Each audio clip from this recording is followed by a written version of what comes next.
এদের আশ্রয় প্রদান করে আর দেয় পথচারীদের বিশ্রাম করার স্থান। কেন? কারণ সেই ছোট বীজ তা মাটির ভেতরে গিয়ে নিজের খোলস ত্যাগ করে। অন্ধকারে থাকে সে, যতই আলো আসুক না কেন, যতই বর্ষা আসুক না কেন, সব সহ্য করে। আর তারপরে একটা চারা গাছ অঙ্কুরিত হয়, তারপর ধীর গতিতে একটা বিশাল বৃক্ষতে পরিণত হয়। দেখুন, জীবনে কঠিন সময় আসে, এই জন্য নয় যে আপনি হার মেনে নেবেন, এই জন্য আসে যাতে আপনি ভবিষ্যৎ নির্মাণের জন্য নিজেকে তৈরি করতে পারেন। যদি কঠিন সময়ে আপনি ওই বীজের মতো দৃঢ় হয়ে থাকতে পারেন, তাহলে উনি এই সংসারে খালি হাতেই এসেছিলেন আর এখান থেকে ওনাকে খালি হাতেই যেতে হবে। যা এখানকার তা এখানেই থেকে যাবে। আর যদি কিছু ওনার সাথে যায় তা হলো ওনার কর্ম, আর কিচ্ছু নয়। তাই যদি কিছু অর্জন করতে চান তাহলে শুভ কর্ম অর্জন করুন, আত্মশক্তি অর্জন করুন, কারণ পরলোকে এটাই হবে আপনার সম্পত্তি। তাহলে কি এটা আপনি অর্জন করতে চান না? আসুন আর আমার সাথে ভালোবেসে বলুন, রাধা রাধা। সদিচ্ছা। দেখতে গেলে 3 অক্ষরে তৈরি এই শব্দ, কিন্তু সমস্ত ত্রিলোক তার উপরেই আধারিত। আপনি এই সংসারে এসেছেন এই সংসারকে, এই সমাজকে, নিজের পরিবারকে, আর তার বদলে কি নেবেন? যশ নাকি অপযশ? দেখুন, এক ছিল রাবণ, যে কিনা সমুদ্র পার করলো সীতাকে অপহরণ করার জন্য, আর এক ছিলেন রামচন্দ্র, যিনি সমুদ্র পার করেছিলেন, সেতু বানিয়ে গিয়েছিলেন সীতাকে ফিরিয়ে নিয়ে আসার জন্য। দুজনেই সমুদ্র পার করেছিলেন, শুধু পার্থক্য ছিল সদিচ্ছাকে বোঝার, লক্ষ্যের। অনেক মানুষের যাত্রা একরকম হতেই পারে, কিন্তু আনন্দ তখনই লাভ করবেন যখন লক্ষ্য শুভ হবে, মহান হবে। এই লক্ষ্য দিয়ে এই সংসারের কল্যাণ হবে এবং মানুষের সম্মান হবে।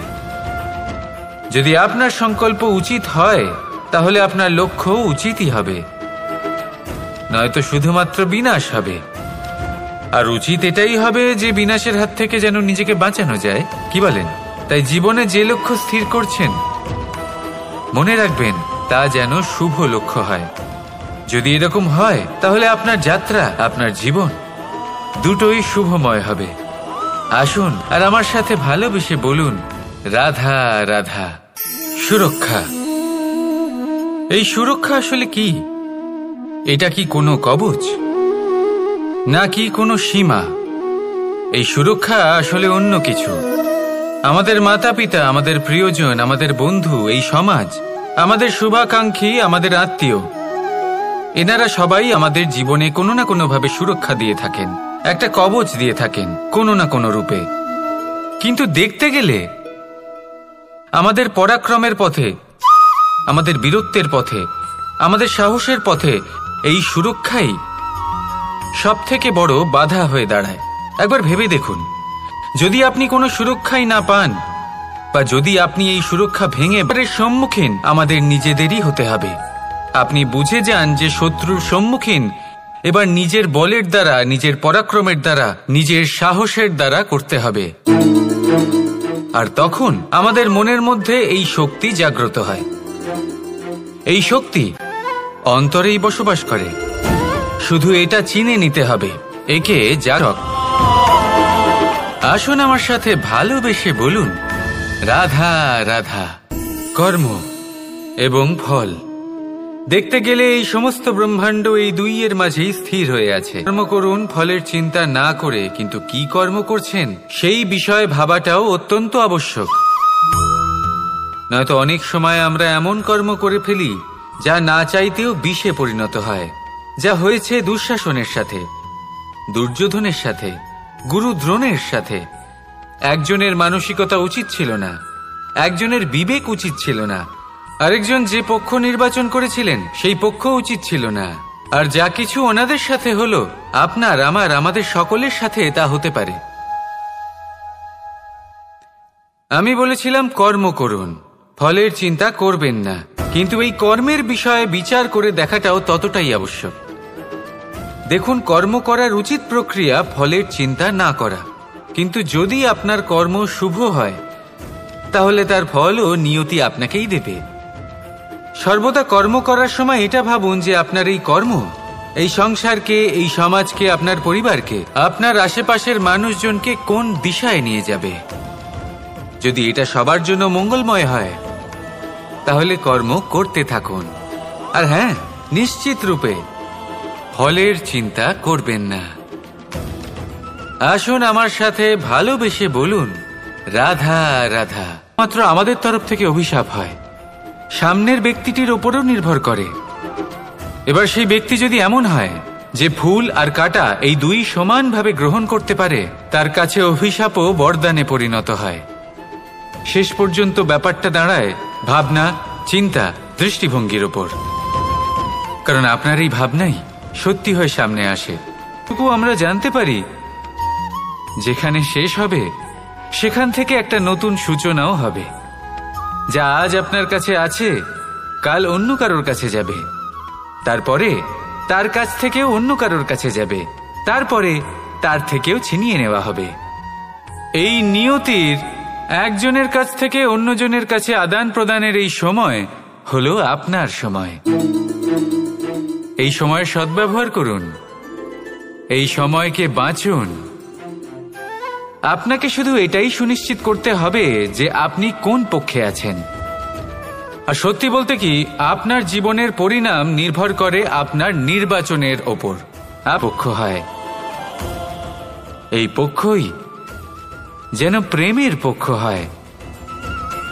তাহলে চিন্তা করবেন না। আর আসুন এবার এইসব কথার কি তাৎপর্য, এই হলো সেই ব্যক্তির দৃষ্টিভঙ্গি। এবার দেখা যাক এই প্রকৃতি আমাদের কি শেখায়। কখনো কোনো গাছকে দেখবেন, যখন সেই গাছে ফল আসে, সে মালিকে এটা বলে না যে দেখো আমি তোমাকে ফল খেতে দিচ্ছি। সেই বৃক্ষ এটা বলে না যে দেখো আমি তোমায় আহার করতে দিচ্ছি। কারণ ও জানে যে এটা হলো সেই মালির পরিশ্রম, এটা হলো তারই কর্মের ফল, আর এটা তারই পাওয়া উচিত। সে বলে যে তোমার জিনিস তোমাকেই অর্পণ করলাম, এ আমার জিনিস নয়। ও জানে সেই মালির গুরুত্ব আসলে কি। এটা হলো তার দৃষ্টিভঙ্গি। সেই জন্য আপনি জীবনে কোন ব্যক্তির মধ্যে, কোন পশু পাখির মধ্যে, কোন প্রাণীর মধ্যে, কোন পরিস্থিতিতে, কোন আবেগের মুহূর্তে কি দেখতে পাচ্ছেন, সেটা আপনার দৃষ্টিভঙ্গির উপরে নির্ভর করছে। তাই নিজের মনে ধন্যাত্মক ভাব জাগ্রত করুন, শুভ চিন্তা নিয়ে আসুন। এই ভাবনাই সত্য হয়ে সামনে আসবে।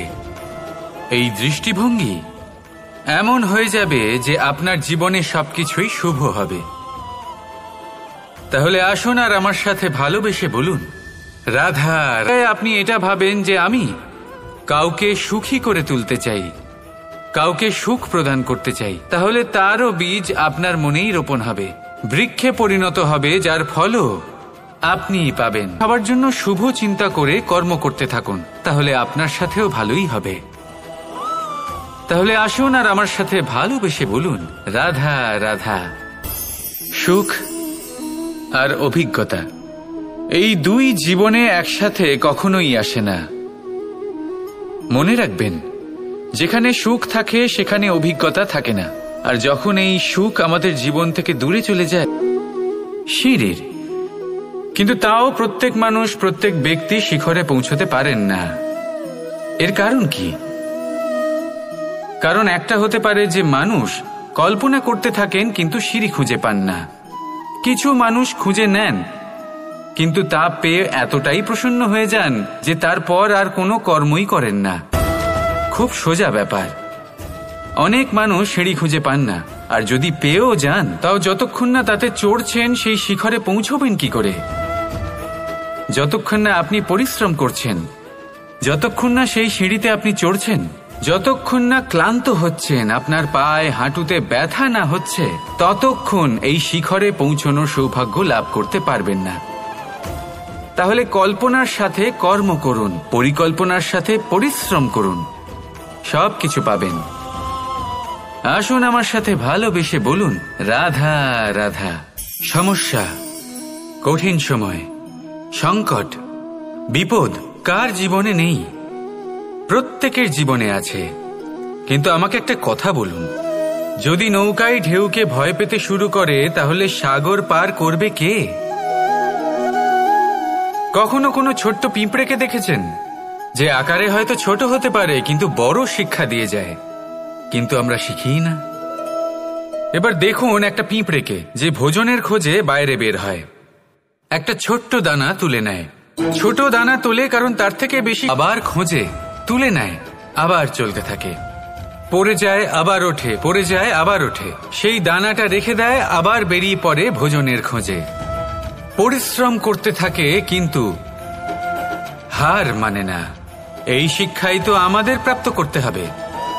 নিরন্তর পরিশ্রম আর নির্ভীক হয়ে কর্ম করে যেতে হবে। এটাই হলো সাফল্যের মাধ্যম, এটাই হলো জয়ের মন্ত্র, অচ্যুত অজয় অস্ত্র। তাহলে আসুন আর আমার সাথে ভালোবেসে বলুন, রাধা রাধা। আমরা সকলে চাই আমাদের জীবনে সাফল্য আসুক। আমরা চাই যে এই সংসারে আমাদের খ্যাতি ছড়িয়ে পড়ুক। আমরা চাই যেন আমরা আলোচিত হই। কিন্তু শুধু চাইলেই কি যায় আসে? যদি এই সংসারে আলোচিত হতে হয় তাহলে পরিচিত হতে হবে পরিশ্রমের দ্বারা।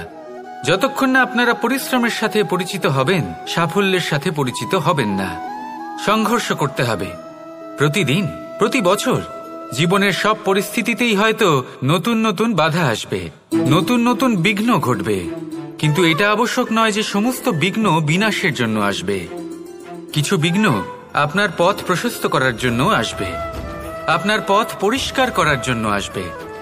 যদি আপনাকে উদাহরণ দিই, যখন বন্যা আসে, বাড়ি ঘর ভেসে যায়, তখন আমরা হতাশ হয়ে পড়ি, আমরা দুঃখী হয়ে পড়ি।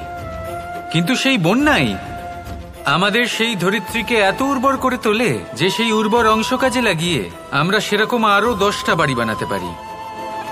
তাহলে ধন্যাত্মক থাকুন আর যে কোনো সংঘর্ষের জন্য প্রস্তুত থাকুন। চিন্তা ত্যাগ করুন যদি আপনি জীবনে বাঁচতে চান। ভেবে দেখুন জীবনে কি কি শুভ আছে আর কি কি শুভ করতে পারেন। যদি তা স্রোতের বিপরীতে হয় তাহলে সংঘর্ষ করুন, কিন্তু এইসব মানুষজনের কথা ভাববেন না। ভেবে দেখুন জীবনে আপনি কি কি শুভ কাজ করতে পারেন। এটা ভাবুন যে আপনি কখনো এমন কোনো কাজ করে ফেলেননি তো যার জন্য কারো হৃদয় আহত হয়েছে। শুভর দিকে নিজের চিন্তা কেন্দ্রীভূত করুন, আপনার জীবনে সব কিছু শুভই হবে। তাহলে আসুন আমার সাথে ভালোবেসে বলুন, রাধা রাধা। আজকাল আপনি দেখে থাকবেন যে মা বাবা শুধুমাত্র সন্তানকে ভালোবাসেন তা নয়, তাদের মোহেও জড়িয়ে পড়েন। বিদ্যালয়ে যখন পাঠান তখন সমস্ত সুযোগ সুবিধা দিয়েই পাঠান। চেষ্টা করেন যে সবসময় যেন সন্তান তাদের চোখের সামনেই থাকে। কিন্তু ভুলে যান এক অত্যন্ত গুরুত্বপূর্ণ কথা, যে সন্তানকে এক নতুন দৃষ্টিভঙ্গি দেওয়াই হলো ওনাদের কর্তব্য। সেই জন্য পুরাতনকালে শিষ্যদের গুরুকুলে পাঠানো হতো, বাড়ির থেকে দূরে। কারণ বাড়ি ছেড়ে যাওয়া এক সন্তানের জন্য, এক শিষ্যের জন্য অত্যন্ত শুভ লক্ষণ হয়। যখন সে বাড়ির থেকে দূরে, গৃহস্থের থেকে দূরে থাকবে, তখন এই সংসারকে সে এক নতুন দৃষ্টিভঙ্গি দিয়ে দেখবে, পরখ করবে, বুঝতে পারবে, আর সবকিছু নিজে থেকেই শিখে যাবে। শিখে যাবে কখন আক্রমণ করতে হয়, কখন পিছু হটতে হয়, কিভাবে এই সংসারের সম্মুখীন হতে হয়। আর এটা আপনার দৃষ্টি ওকে শেখাতে পারবে না, ওর অভিজ্ঞতা ওকে শেখাতে পারবে। তাই মনে রাখবেন, যদি আপনি চান যে আপনার সন্তানের বিকাশ হোক, তাহলে অনেক সময় ওকে নিজের থেকে দূরে নিয়ে যেতে হয়। যদি মোহে আবদ্ধ থাকেন তাহলে ওর বিকাশ কখনোই হবে না। তাহলে আসুন আমার সাথে ভালোবেসে বলুন, রাধা রাধা। কখনো কখনো মানুষ মনে করেন যে সে নিজেই সব থেকে বেশি শক্তিশালী, তিনি হলেন জ্ঞানী। দেখুন, এটা ভালো ব্যাপার যে আপনার মধ্যে শক্তি আছে, জ্ঞান আছে, আর এটা শুধু আপনার জন্য নয়, এই সমস্ত সমাজের জন্য, দেশের জন্য, সমগ্র পৃথিবীর জন্য অত্যন্ত আবশ্যক। কিন্তু এই কথাটাও বোঝা অত্যন্ত আবশ্যক যে আপনার কি চাই সেই সিদ্ধান্ত আপনার, আর আপনার এই সিদ্ধান্তই নিশ্চিত করবে যে আপনার কর্ম কি হবে, আর আপনার এই কর্মই নিশ্চিত করে দেবে আপনার প্রারব্ধ কি হবে। তাহলে শুভ কর্ম করুন আর আমার সাথে ভালোবেসে বলুন, রাধা রাধা। আপনি কখনো পাখিদের দেখেছেন? হয়ে ওঠে। কিন্তু মানুষ কি তার সন্তানের সাথে এটাই করে? কখনোই নয়। মানুষ তার সন্তানকে নিজের সাথে বেঁধে রাখে, সব সময় তার লালন পালনের, তার দেখাশোনার ব্যবস্থা করে রাখে, আর এটাই ভাবেন যে আমি হলাম ওর পালনকর্তা, ওর খেয়াল রাখা তো আমার কর্তব্য। কিন্তু না, এই কাজ করতে করতে উনি আস্তে আস্তে নিজেরই সন্তানের শত্রু হয়ে ওঠেন, তার বিকাশের শত্রু হয়ে ওঠেন। তাই যখন সন্তান বড় হবে তখন অবশ্যই ভালোবাসুন, কিন্তু পাখির মতো কঠোর হওয়াও প্রয়োজনীয়। তবেই তার বিকাশ হবে। ওকে নিজের কষ্ট নিজেকেই সহ্য করতে দিন, শিখতে দিন জীবনের অনুভূতি কেমন, তবেই তার বিকাশ হবে। নয়তো সেই সন্তান আজীবন আপনার জন্য বোঝা হয়ে থাকবে, আর আপনি তার বিকাশের পথে আজীবন বাধা হয়ে থাকবেন। আর আমার মনে হয় না আপনি সেটা চাইবেন, তাই তো? আসুন আমার সাথে ভালোবেসে বলুন, রাধা রাধা। নিয়তি। রাধা আমাকে বলে, কৃষ্ণ, যদি তুমি জানো যে নিয়তিতে কি আছে, তাহলে তাকে বদলে দাও না কেন? মহাদেব আমাকে বলেন যে শ্রীকৃষ্ণ, যদি আপনি এটা জানেন যে সাম্বের নিয়তি এটাই, তাহলে আপনি তাকে বদলানোর চেষ্টা কেন করেন? কেন? কারণ আমি একজন পিতা, আর পিতার কর্তব্য এটাই, তিনি যেন সম্ভাব্য সব চেষ্টা করেন নিজের সন্তানের মঙ্গলের জন্য।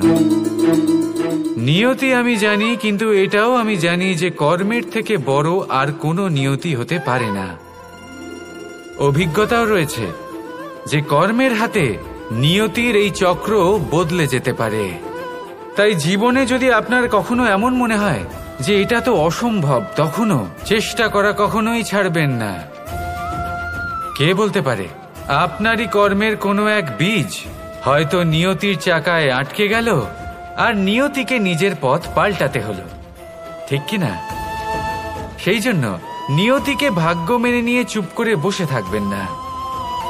নিজের নিয়তি স্বয়ং নিজের কর্মের দ্বারা নির্ধারিত করুন, কারণ আপনার এই কর্মের ওপরেই আপনার অধিকার রয়েছে, আর এই অধিকারকে নিয়তি অনেক সময় সম্মানও করে। তাহলে আসুন আর আমার সাথে ভালোবেসে বলুন, রাধা।